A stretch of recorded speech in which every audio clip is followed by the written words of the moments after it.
Chers frères, chères sœurs, aujourd'hui l'Église célèbre la Sainte Famille de Nazareth et nous voulons nous associer à cette célébration en pensant à l'humanité tout entière, à toutes les familles qui traversent des moments difficiles, à toutes les familles brisées, à toutes les familles en manque d'amour, afin que la Sainte Famille de Nazareth puisse être ce modèle de foyer d'amour. Nous prions pour toutes les familles en ouvrant nos cœurs aux dimensions du monde, parce qu'il est de notre devoir d'être apôtres de l'amour dans le monde. C'est donc pourquoi ce soir nous demandons à tous ceux qui nous suivent de s'unir à nous spirituellement et de libérer leur cœur afin que Dieu qui est amour arrive dans leur foyer. Acclamons la parole de Dieu. Louange à toi, Seigneur Jésus. Chers frères, chères sœurs,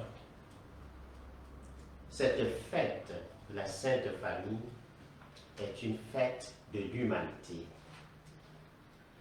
Puisqu'à travers l'image de la famille, tout être humain se retrouve, parce que chacun appartient d'une manière ou d'une autre à une famille. Prier pour les familles comme nous voulons le faire ce soir, c'est reconnaître que la famille étant la cellule même fondamentale de la société est malade et elle a besoin du secours de Dieu pour que le monde puisse retrouver la splendeur de l'amour que Dieu veut pour chaque être en ce monde. Les textes que nous lisons ce soir nous donnent des pistes de méditation. L'Évangile en particulier met l'accent fort sur la protection de la vie. Dieu, par son ange, apparaît en songe à Joseph pour lui dire de prendre l'enfant et sa mère et de fuir en Égypte. Que fuit-il? La menace d'Hérode qui veut mettre à mort l'enfant. Dieu, par ce fait, donne à la famille une mission, la mission de protéger la vie. Et Joseph, comme chef de famille, assisté de Marie, avec qui il fonde un couple solide, s'unissent et vont avec cet enfant, signe de l'amour de Dieu, introduit dans cette famille, fuient en Égypte pour protéger la vie de l'enfant. Cette protection est pour nous évocatrice, pour cette humanité où le sens de la vie est en train d'être banalisé et la vie elle-même est en train d'être manipulée. Ici, nous avons donc à méditer sur notre dynamique à protéger la vie, là où nous sommes. Et nos familles sont-elles encore ces lieux de protection? Aujourd'hui, combien de familles sont-elles divisées? Où la menace règne, la méfiance entre les couples, entre les partenaires du même couple. Nous retrouvons en la famille un lieu d'amour et de protection, un lieu de sécurité, un lieu de réconfort, un lieu de ressourcement. Et c'est ce que la Sainte Famille de Nazareth essaie de nous offrir en ce texte aujourd'hui. L'enfant tout innocent se laisse conduire.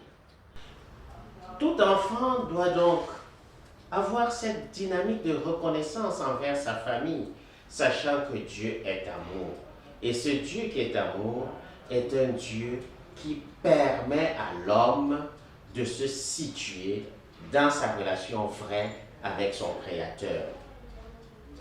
La lecture que nous avons prise en premier texte de cette messe nous présente justement les conseils forts de sagesse que donne Ben Sirac. Il dit: le Seigneur glorifie le Père dans ses enfants. La progéniture est toujours vue comme un prolongement à travers lequel les parents peuvent survivre. Et Dieu glorifie le Père en ses enfants parce que les enfants viennent comme une bénédiction supplémentaire au couple. Il renforce l'autorité de la mère sur ses fils parce que la mère a une autorité à exercer dans l'éducation des enfants.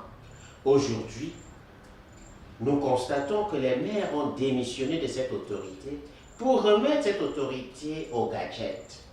Et nous voyons combien d'enfants reçoivent une éducation à travers les médias sociaux, à travers les médias tout court et leurs amis, mais les parents n'ont plus l'espace d'écoute et de partage avec les enfants. Ben Sirac parle aux jeunes. Il parle à tout enfant. Il dit, celui qui honore son père obtient le pardon de ses fautes. Il nous situe ici en plein dans le 4e commandement qui invite à honorer son père et sa mère. Ce commandement charnière qui se trouve entre les commandements relatifs à Dieu et les commandements relatifs au prochain. Honore ton père et ta mère. Mais ici, ce commandement est assorti de promesses, puisque celui qui glorifie son père verra de longs jours. Celui qui honore son père aura une longue vie. Voici la promesse.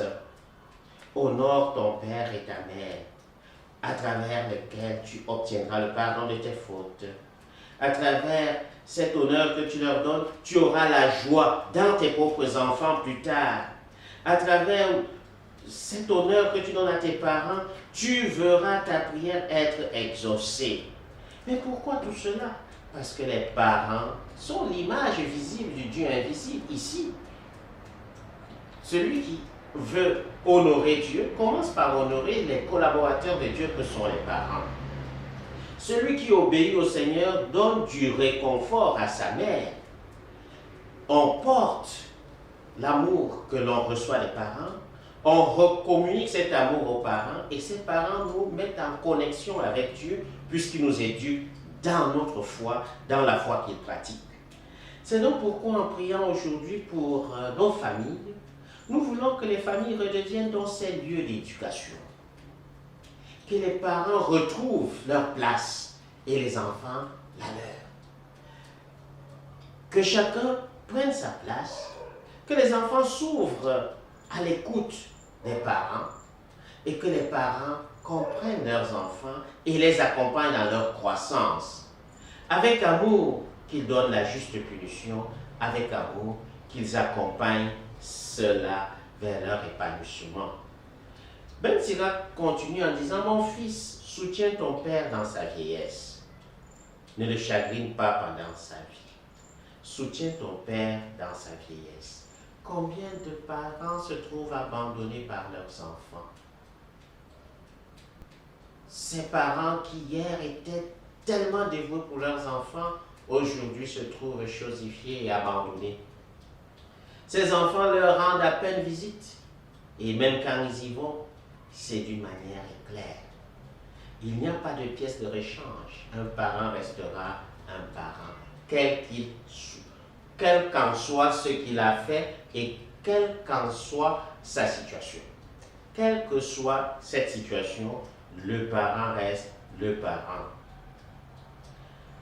Même si son esprit l'abandonne, sois indulgent, nous dit Ben Sirac le sage. Même si son esprit l'abandonne, même si ton parent perd la tête, il devient irraisonnable, sois indulgent, ne le méprise pas, toi qui es en pleine force, parce que tu ne connais pas ce qui t'attend. Le texte d'aujourd'hui est savamment choisi pour nous édifier sur les vertus familiales. Et la vertu des vertus en famille, c'est l'amour. Laissons donc nos cœurs s'unir à Dieu dans cet élan d'amour pour apprendre de Dieu lui-même qui est source d'amour, puisque nous lisons Dieu est amour. Il est source d'amour et n'est que amour. Et par lui, nous pouvons nous aussi reproduire l'amour dans le monde où nous vivons. Pour finir donc, j'exhorte toutes les familles à retrouver ces vertus familiales afin que la famille redevienne ce lieu de sécurité, ce lieu d'amour, ce lieu d'éducation, ce lieu d'épanouissement et enfin ce lieu où on se sent le mieux possible. Le Seigneur soit avec vous. Avec votre esprit.